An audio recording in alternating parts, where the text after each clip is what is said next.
Another day, another vlog. Samahan nyo akong gawin natin yung cake natin for today's video. Dalawang color siya as customer request. Ayan, dalawang color lang. Hatiin daw sa gitna. Isang color blue at yung isa is color green. Hindi ko alam kung bakit. Wala siyang design as in ganyan lang siya, plain. Request niya yan.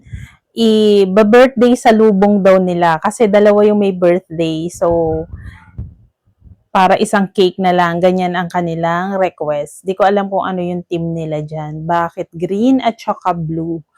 Siguro favorite color nung mga may birthday.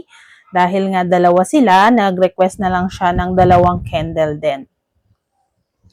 Hindi ko alam kung yung ibang mga baker, ganito rin yung way nila pagka mga ganitong two color. Kasi, 'di ba, pagka mga two color na ganito, hindi talaga maiiwasan na magko-combine yung pinaka-hati ng color nila.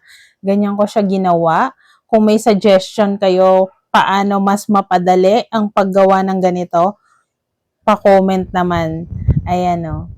Medyo nag-mix siya dyan, kaya ginawa ko, nilagyan ko siya ulit sa top.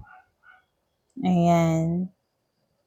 Dahil nga nag-mix siya, inayos ko na lang siyang paganyan. Kaya kung meron kayong suggestion, pa-suggest naman para lalong mapadali ang paggawa natin ng mga two-color cake, lalo na yung mga nag-gender reveal, diba? So, ayan na ang ating finished look. Thank you for watching.